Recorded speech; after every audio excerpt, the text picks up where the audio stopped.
Bonjour à tous. Antibiotiques, ADN, cancer, le professeur Raoult balance tout. Mais alors, avec une précision, une clarté, une force, et puis un écho absolu.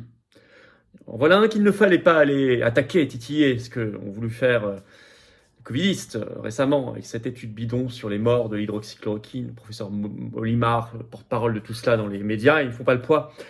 Et alors, le professeur Raoult dit des choses qui circulent depuis quelque temps, parfois très récemment, parfois il est précurseur aussi sur d'autres choses, mais parfois ça circule dans d'autres pays. Alors en France, comme on a une chape de plomb, l'omerta, la censure, ça détonne.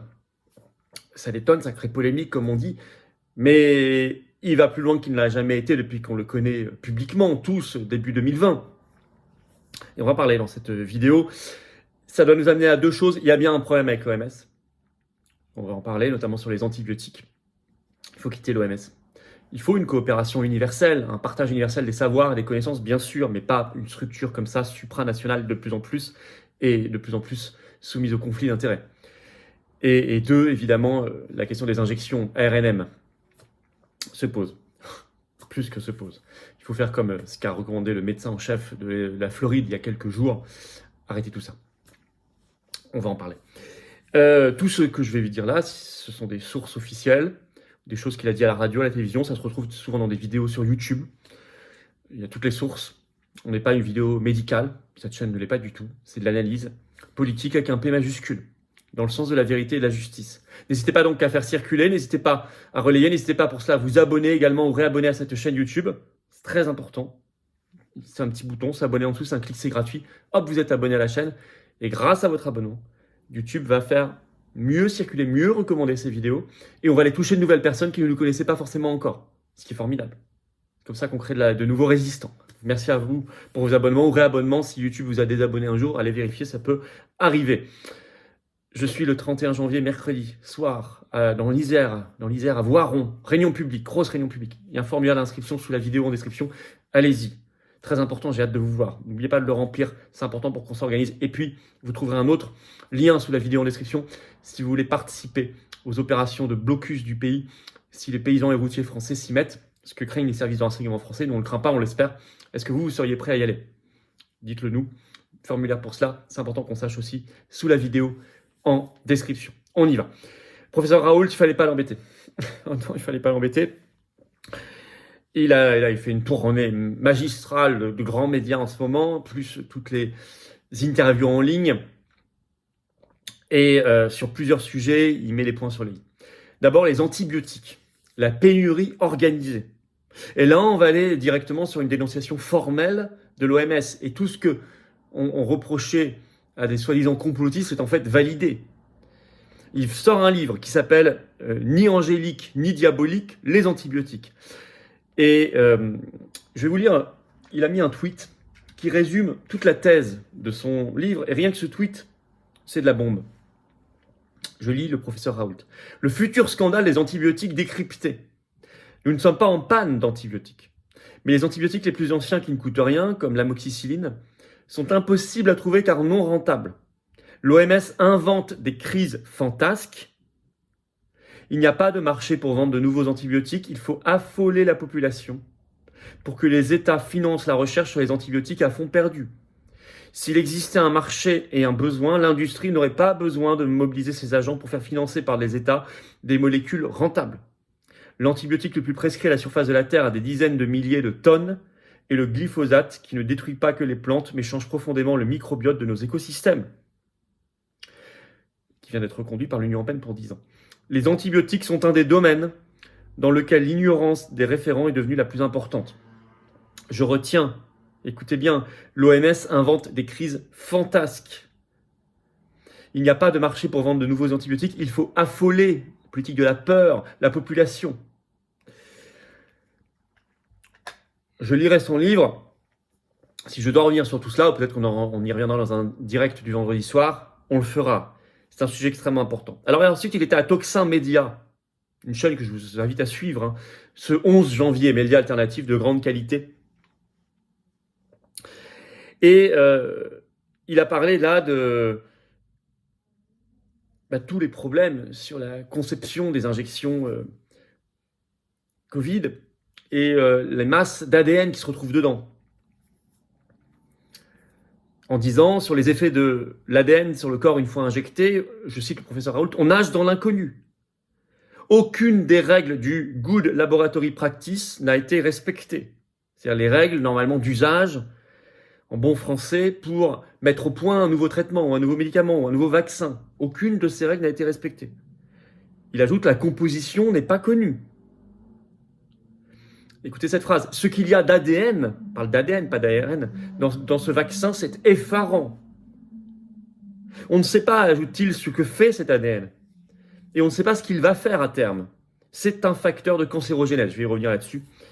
Alors, il fait référence beaucoup, il le cite d'ailleurs, au papier de recherche sur les protéines absurdes qui sont créées chez les injectés, publié dans Nature, qui est une référence, le 6 décembre 2023. Mais il ajoute des choses. Je recite le professeur Raoult dans cette interview sur Toxin Média. Vous pouvez la retrouver en ligne, elle est sur YouTube. On nage dans l'inconnu là. On ne sait pas ce que ça fait, mais pas du tout. Et il rajoute, on ne sait pas, mais on ne sait pas du tout. On ne sait pas ce que ça fait. Vraiment, il insiste. Il est prévu d'évaluer normalement, dit-il, les produits générés par l'injection que vous avez faite. C'est prévu par la réglementation française, ça n'a pas été respecté, ça n'a pas été fait.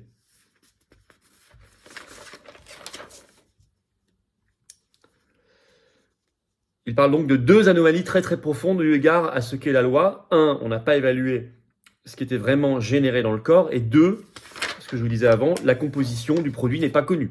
Et ça, normalement, c'est bloqué par la loi, par le droit français. Et pourtant, ça a été fait. Je cite toujours le professeur Raoult dans cette interview sur Toxin Média qui est sur YouTube. Pfizer a dit qu'il n'y avait qu'un ARN manipulé dans ces vaccins et pourtant, et quasiment pas d'ADN. Or, la quantité d'ADN est énorme, dit-il. Et ça, il le développe aussi. Il est invité sur CNews, Pascal Pro, le 12 janvier, où il est allé encore de manière encore plus précise sur ces sujets-là. Je cite, là aussi, c'est sur YouTube notamment, ou sur les réseaux sociaux, tous les réseaux sociaux de la chaîne CNews. Je cite le professeur Raoult. Oui, il existe un lien entre l'injection, il dit un autre mot, mais je dis l'injection contre le Covid-19 et le lymphome. Lymphome, c'est une tumeur maligne du système lymphatique. Un bidouillage a été fait, dit-il dans cette émission. Les protéines qui sont faites à partir de cet ADN ne sont pas la spike, mais des protéines inconnues qui se baladent dans le corps. Alors Pascal Pro l'interroge, je cite, « Il y a des cancers rapides qui se développent selon vous à cause de cette injection ?» Et Raoult répond en tout cas, c'est le mécanisme qu'on connaît. C'est le mécanisme qu'on connaît. Je fais référence, je mets en lien cela avec un article qui vient de sortir, intéressant, très intéressant, dans le Wall Street Journal. C'est en ligne, qui est sorti le 11 janvier. Le titre, qui dit tout. Le cancer frappe plus de jeunes. Les médecins s'alarment et sont stupéfaits.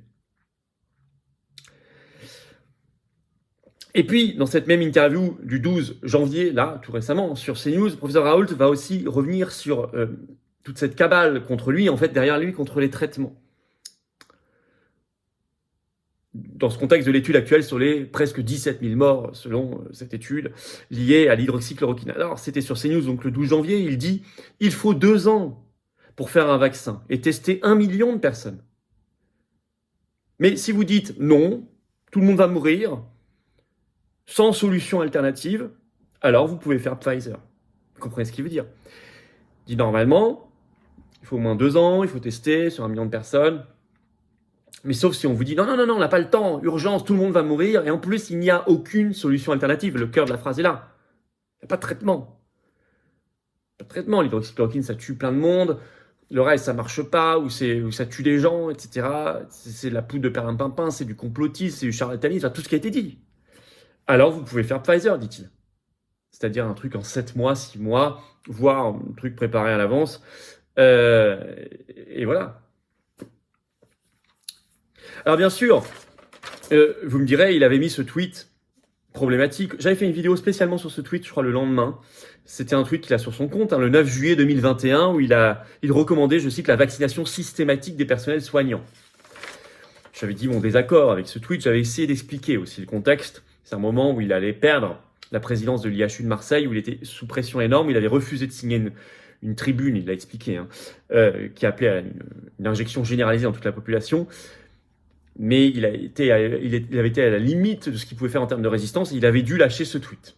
Que probablement, il ne le dira pas, c'est un personnage fier, mais je pense qu'il le regrette.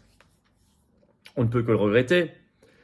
Il n'y avait pas le mot obligatoire dedans, je le signale, je l'avais déjà noté, parce que certains pensent qu'il n'a pas dit ça, et ça se limitait, mais c'est déjà beaucoup trop, au personnel soignant. C'était pas toute la population, mais c'était quand même déjà les soignants. Bon, écoutez, c'est comme ça, c'était il y a 2 ans et demi, tant mieux qu'il ait évolué, ça ne doit pas effacer tout ce qu'il a dit avant ce 9 juillet 2021, et surtout après, et tout ce qu'il a fait, et tous les risques qu'il a pris, et tous les ennuis énormes qu'il a, professionnels, judiciaires, médiatiques, etc.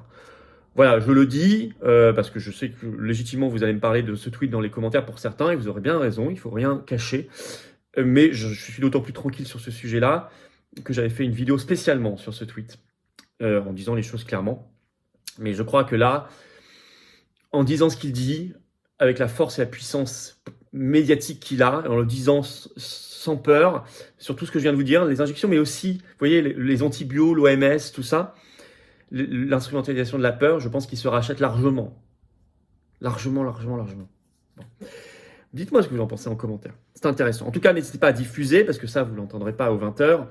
Il va en sortir de plus en plus il sera attaqué, c'est évident. Il a d'ailleurs annoncé, donc là, il sort un livre sur les antibiotiques, le scandale, très intéressant, mais il a aussi annoncé qu'il allait sortir une publication sur les injections, à partir notamment de cette étude de Nature du 6 décembre 2023. Moi, je pense que, comme le recommande le médecin en chef de Floride, il faut tout arrêter sur cette affaire. Tout. Il faut longtemps qu'on le dit. Les antibiotiques, c'est le scandale Big Pharma, et ça nous pousse, ça doit pousser tout le monde à vouloir que la France quitte l'OMS. C'est en tout cas dans le projet des patriotes. Ça ne veut pas dire qu'on ne fera aucune coopération internationale et un partage universel des savoirs, des connaissances, notamment en matière scientifique et médicale. Bien au contraire. Il faut le pousser à fond, cela. Mais l'OMS n'est plus la structure qui le fait. Elle est devenue un énorme problème. Et évidemment, vérité et justice en 2024. Des procès et la tôle pour les coupables. C'est évident. On ne lâchera pas l'affaire. On ne lâchera pas l'affaire et on peut participer d'ailleurs à des blocages pour notre souveraineté, notre liberté, le respect. Si vous aussi vous êtes prêts, si les routiers et les agriculteurs y vont, moi j'ai toujours dit ça marche s'il y a des professionnels, sinon ça marche pas. À l'allemande là en ce moment, faites-le nous savoir par un lien sous la vidéo en description. Inscrivez-vous également à un autre lien, c'est pour Voiron, mercredi 31 janvier, je suis en Isère, réunion publique à 19h. Si vous voulez venir, vous inscrivez. Merci beaucoup, merci d'avance. C'est juste 5 € de participation aux frais à l'entrée. On vous offre un verre de l'amitié par ailleurs pour prolonger la soirée, discuter tous ensemble à la fin. J'ai hâte de vous voir dans ce Tour de France de la liberté. Abonnez-vous à cette chaîne. Petit clic sur s'abonner, c'est gratuit. Ou réabonnez-vous, c'est tellement important, ça fait tellement de bien, ces vidéos qui circulent mieux si vous êtes abonné plutôt que pas abonné. Donc grand merci vraiment à vous. Et puis venez aux Patriotes, j'ai besoin de vous là maintenant. Promettez pas à demain. Adhérez, réadhérez ou faites un don de soutien au mouvement pour nous permettre de faire plus d'actions. On n'a pas les millions d'euros, de dollars, des réseaux du système, leurs copains, leurs médias, leurs avocats, tout ce que vous voulez, leurs mécènes, non. Mais leurs big pharma, leurs oligarques, non, les combats. On est dans la résistance. On a besoin de vous parce qu'on fait beaucoup de choses très concrètes qui coûtent. Et on a beaucoup de projets, on a les européennes à financer. Je mène cette liste du 9 juin, j'en suis très heureux. Belle liste de rassemblements, authentiquement pour les libertés et pour la France libre. J'ai besoin de vous. Adhérez, réadhérez, rejoignez une grande famille. Venez apporter ce que vous avez, voir ce qu'on peut faire ensemble. Réadhérez si vous n'êtes plus à jour, adhérez si vous êtes nouveau. Adhérez, c'est le premier lien sous la vidéo en description. Ce lien est également en commentaire épinglé. Une petite fiche sur l'écran maintenant et dans quelques secondes un lien sur l'écran. Choisissez, faire un don de soutien au mouvement, deuxième lien sous la vidéo en description. Tout ça, c'est défiscalisé aux 2 tiers de vos impôts. 2 tiers, baisse concrète, massive de vos impôts. Vous mettez, 50 €, ça enlève 33 € et quelques de vos impôts. Vous mettez 500 €, ça enlève 330 et quelques euros de vos impôts. Vous mettez 1000 €, ça enlève 660 € de vos impôts. Vous mettez 10 €, ça enlève 6,60 € et quelques. Voilà. Bravo aux donateurs, réadhérents, bienvenue aux nouveaux adhérents, patriotes et vive la France.